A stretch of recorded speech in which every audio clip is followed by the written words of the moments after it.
Hey, Carla, are you there? I just wanted to let you know that I have some plans to go to eat with some friends tomorrow. So if you could come and pick me up around 11 to take me there, that would be lovely. Hello, Rhonda. Thank you for reaching out. I'm really sorry, but I'm going to be at work tomorrow. I don't think that I'll be able to make it over to your house by 11. Work? What do you mean, work? I thought that you worked from home. I don't see how needing to work tomorrow would keep you from coming to get me when you'll be at home all day anyway. I know, and I really am sorry, but something's come up and I'm just not going to be able to leave. Oh, come on. This will be really, really quick, I swear. You'll come pick me up at 11, and I promise that you'll be home before even noon. It will just take a second. I'm sorry, Rhonda, but I really don't think that it will. I know how much time it takes to go to your house and drive you around. So I think that tomorrow you'll have to find someone else to drive you, or else take an Uber or the bus or something. No, that is just unacceptable. You aren't allowed to deny me this, Carla. Besides, I already told my friends that my daughter-in-law would be joining us for lunch. But this is the first that I'm hearing about these plans, and now you're telling me that they're tomorrow? I thought I told you that I would only allow you to work if you were going to do it from home, specifically so that I could have you do things for me when I needed them. But if you can't even do that, then you should just go back to being a housewife. Because clearly you still don't understand the fact that you should always be putting your mother-in-law first. Please, Rhonda, that isn't fair. I've finally found something that I really want to do. I don't want to quit my job. But when you have a kid, you're going to have to quit your job, won't you? That wasn't what my plan was at all, actually. I was thinking that I would still work even after I have a child. Now you listen to me, young lady. You are going to come and pick me up when I tell you to, and that is that. Unless you rather I tell all my friends just to show up at your house and have lunch there. Okay, Rhonda, you win. I'll pick you up tomorrow if that's what you really need from me. You should have just said that you would in the first place. Then we wouldn't have had to waste our time fussing over this pointlessly. I can't believe that you would even try to lie to me about getting in the way of your work schedule. Did you really think I was going to buy that? But I wasn't lying to you. I guess now I'll just have to stay up all night working so that I don't miss the deadline for this tomorrow. If you had that option, then you should have said that's what you were going to do in the first place. But remember that you're going to be driving me around tomorrow, so you better not get us into an accident. Do you understand me? Because if anything does happen, then I'm going to make sure that everyone knows it's all your fault. Got it? I understand. Thank you for making that perfectly clear to me. Also, I want to trace back to what you were talking about earlier about keeping your job even after you've had a child. Does that mean that you and my son are actually thinking about having a child together then? Well, if we can, I would really like to have a child with Ben, yes. I see. And here I thought that you two were never ever going to give me any grandchildren. After all, you two have been married a whole year, and there has been nothing on that front. I understand that, but I do want you to know that Ben and I have talked about it. In fact, it was Ben who suggested that we wait a little bit before trying for one. But if you wait too long, then your ovaries are going to shrivel up and you'll run out of eggs. I mean, you're already older than 30 years old, you know, and my daughter, who's still in her 20s, already has 2 kids.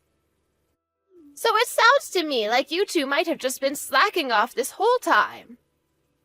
Rhonda, I am really sorry, but I just have to get back to work now, but we can talk more about this tomorrow if you'd like. Oh, yes, I'm sure you're just sitting thinking about how obnoxious and horrible your mother-in-law is being to you right now, aren't you? Anyways, just remember to be at my house by 11. I don't want you getting here a minute sooner or later. And I don't want to hear any complaining about how I'm getting in the way of your work.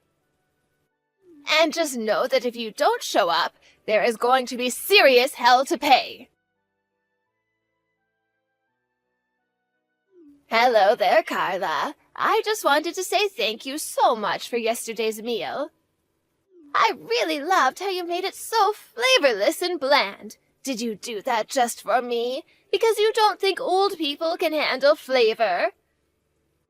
Or do you also subject my poor son to that kind of cooking too? I'm really sorry that you had a problem with the dinner that I cooked last night. I only seasoned it the way that Ben says he prefers. Wait, what? You're telling me that Ben actually says he likes his food tasting like that? That is what he's told me in the past, yes. Oh, but that can't be right. Sometimes I just don't know what goes on in that head of his. But I know that he must be lying to you. I really don't think that my husband was lying about how I make him his food. In fact, he's always going on about how much he loves my cooking, if you really want to know. And you still haven't realized that he's probably just saying that as to not hurt your feelings. I know what my son likes to eat, and let me tell you that it is not the slop that you were serving us last night. He likes thick flavor and rich smells. It sounds to me like someone would be better off cooking out of a recipe book than whatever led you to make whatever you did. Anyway, speaking of Ben, he's going away on his business trip today, isn't that right? Yes, he's already left for the airport, actually. Why do you bring that up? Oh, perfect. That's just what I wanted to hear. In that case, I want you to come to my house tomorrow. I'm going to teach you how to cook and make it so that you can actually dish out something served for once. Sorry, you want me to go over to your house tomorrow? I don't think that will work. I'll be working then.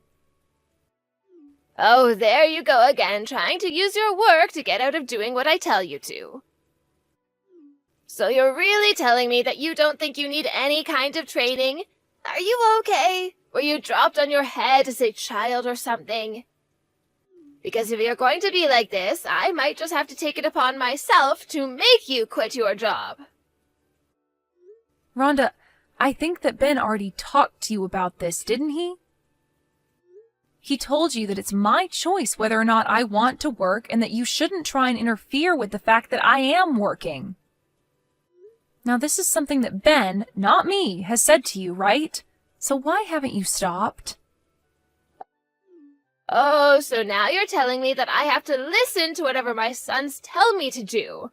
I think you're forgetting who's really in charge here. That isn't what I meant, but I'm just trying to tell you that I'm not going to be quitting my job just because it's something you want me to do. How dare you say that? You're just going to ignore what your mother-in-law has to say to you?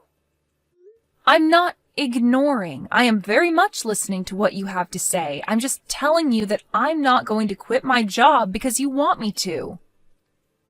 Now you listen here, young woman. I am your mother-in-law, and when I say jump, the only thing I should be hearing from you is how high. You really need to learn your place in this relationship. You're already on thin ice by not coming to live with me. How dare you take away my eldest son when he should be staying at home taking care of his mother in her advanced years? I'm really sorry to tell you this, Rhonda, but not living with you was actually Ben's idea. But he only reached that decision because of all the pressure that you were putting on him, weren't you? Well, you aren't going to control me like that, I can tell you that much. In fact, you should be trying to change his mind and telling him that you both should come and live with me. That's the least a daughter-in-law could do for her mother-in-law. Well, I'm sorry, but I just don't really see that happening, Rhonda. You really are just a terrible person, do you know that? Just the worst.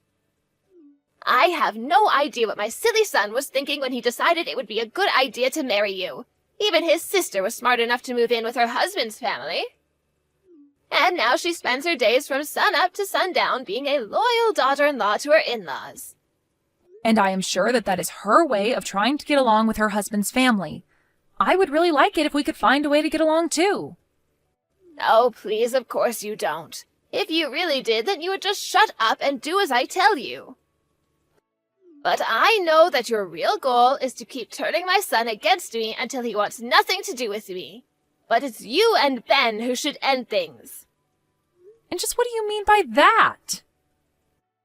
What do you think I mean by that? I mean that the two of you should get a divorce. After all, what's the point of being married if you're not even pregnant yet? As far as I'm concerned, that just makes you useless. And at least if the two of you did break up, then Ben might be able to find a decent wife for himself. Rhonda, I think that you're being unreasonable right now, and I really don't like you suggesting that Ben and I should get a divorce. In fact, that thought has never ever crossed either of our minds. Well, if you don't want my son to leave you, you better start pulling your weight around here.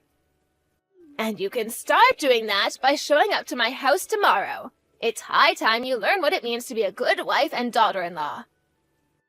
And I don't want to hear any excuses about how you can't come because of your job. Okay then, I'll go to your house tomorrow, but let's please just try to get along. Oh, hey there, Kate. Sorry I wasn't able to take your calls. There was actually something that I was wanting to talk to you about as well, so maybe we should arrange a time we can both talk. Carla, I want to know what your deal is. How can you hurt my mom like that? My mom called me out to go and visit her at home, and she was bleeding from her head. She told me that you did that to her. What's the matter with you? I'm going to call the cops on you. I don't think that there's any need for you to go and do that. What are you talking about? You think I'm just going to let you get away with this? No, I'm not trying to get away with anything, and I'm not trying to run away. It's just that the police are already on their way over there, so tell your mom to get ready for that. And just what is that supposed to mean? Did you go to the cops or something? I did, actually. I filed a report against your mom, if you must know. Hold on a second. What are you even talking about right now, Carla? You hurt my mom and made her bleed, and yet you're the one trying to file a report against her? Or did you just turn yourself in? I don't get what's going on here. That much I already know, but the fact of the matter is that your mom was the one who hurt me when she pushed me down the stairs. Wait, what? I'm still confused. Now you're telling me that my mom fell down some stairs? But what about her bleeding head injuries? I don't know about that, but I was the one who fell down the stairs while she just stood there and watched. Carla, are you telling the truth about all of this? Of course I am. I don't have any kind of video evidence, if that's what you're after, but I do have an audio recording of it happening. I suppose that will have to serve as the proof that I have of what happened. You were recording the whole thing? But why? I'm still just confused here. I made a recording so that I would have proof of all the horrible things that your mom was saying to me. And it wasn't just this one time that she was doing this. She's been treating me horribly ever since I married your brother. I have talked about this with Ben, and it's getting to the point that we're thinking of just cutting communication off with your mom entirely. I don't believe it. Was my mom really bullying you? I really had no idea. Well, I'm very sorry that you had to find out like this. To be honest, it was something that I didn't want you to get dragged into. No, you don't have to apologize to me. I'm the one who should be sorry. I mean, I had no idea that this was going on this whole time. I appreciate you saying that, but you shouldn't feel guilty about this either, you know? I thought that if I just kept it to myself, that your mom and I would be able to work things out between ourselves, but I guess there was never even a chance of that happening, and I see that now. You know, I also know what it's like to have your in-laws bully you. What do you mean by that? It's just that, well, my husband's parents have also been bullying me ever since I moved in with them. You're kidding me, but when your mom talks about it, she makes it sound like things are going great for you. But I guess I never did ask you yourself about how things are going. I know, but it's really okay. I understand the feeling of not wanting to bother others with what you think is something you can handle on your own. But this isn't about me. It's about you and my mom. I'll tell her what you've told me and explain to her that she's in big trouble. I really am so sorry for sucking you into this, Kate, but thank you so much for understanding. Of course I understand. And thank you for telling me about this. Carla, are you there? I was wondering if you and I could have a little chat. Maybe I could go over to your house and we could discuss things just the two of us. I thought that both of your children made it very clear to you that you are not to get near me, no? Of course. But then maybe I should just text you about what I wanted to talk about. I just really want to apologize for what happened the other day. I really didn't mean to do it on purpose, and I want you to know that. Really? Because I've replayed it in my head over and over again, and I don't see how it could have been anything but intentional. I even recorded the things you were saying to me right before it happened, right before you shoved me down those stairs. So I really don't think that anyone is buying that what you did was accidental. Well, okay, so I gave you a small little push, but it was just a little joke. I don't care if you thought it was a joke. It resulted in me breaking some bones. Not only that, but then you tried to tell people that I was the one who shoved you down the stairs. You're right, but it was just because I was so worried that people might blame me. Well, they should. It was all your fault that I fell in the first place. What is even the point of this conversation? I'm leaving. Oh, wait, no, Carla, don't. Because I really am so sorry about this. Can't you go to the police and explain to them that this was all a big mistake? But it isn't a mistake. We know exactly what happened, and you did what you did on purpose. Please, I really didn't mean to. I swear to never do anything like that to you ever again. Besides, it's not like you didn't do anything to me. Right as you were falling, you took a swipe at me. If you had actually hit me with it, I could have been really hurt. I see. So you really think that those two things are equivalent, then? I don't know why I thought that you might actually have reflected on what you did. No, please don't go. I really have thought about what I did. I know that it was wrong of me to do that to you. So, can you please just talk to my children and tell them to not leave me? I don't know how I'm supposed to live with myself if they leave me like this. I need you to forgive me so that they can forgive me too. You have got to be kidding me, right? You want me to forgive you for totally selfish reasons? But if you don't do this for me, then I'm never going to be able to see my family ever again. Don't you realize that? I just need you to go talk to my children and the cops and tell them that this was all just one big mistake. And just why should I go and do all of this for you when you haven't even given me a real apology? You're asking for all of this just for your own benefit when you haven't shown any remorse for what you've done to me. Look, I know that I might have pushed you down the stairs and that you hurt yourself falling down, but you have to realize that I didn't have that much family left. I mean, my kids are basically all I have left now, and if I don't have them, then who am I supposed to have to take care of me when I get older? Incredible. I really just don't even know what to say to that. But honestly, it isn't up to me how your children decide to interact with you. But you could change their minds if you just told them that you weren't mad at me anymore. Please, I need them to forgive me for this. I'm begging you here. You don't know what this is going to do to me. I don't have any more kids in my life. You can beg me for this all you want, but I don't think that anything is going to change until you realize that you've done this all to yourself. I've tried explaining to you over and over again that I had my own life and career to worry about, and yet you constantly kept trying to control me. Then Ben went away for his business trip, and you tried to wedge yourself into my life even more than before. And all the while you were saying all kinds of terrible things to me. Did you think that I wasn't being patient with you? That I didn't have my own limits of what I would take from you? That you could just treat people like that without any consequences? I am so sorry, Carla. You have to believe me. I mean, you know that I never really wanted you and Ben to get divorced, right? I was just saying a bunch of stupid things. I just hoped that if I talked to you like that it might have pushed you to be a better wife. And that's why you had to push me down the stairs? How was that supposed to make me into a better wife, huh? I just wasn't thinking in that moment, and my arms just moved of their own, I swear. You have to forgive me. It was just an accident. I have already told you that I am not going to forgive you for what you did to me. But I'm your mother-in-law, your husband's mother. You can't just cut me out of your lives like that. For the last time, I am not the one making that decision. If you don't want your children to stop talking to you, then you need to go and talk to them. But as far as I'm concerned, you and I are not family.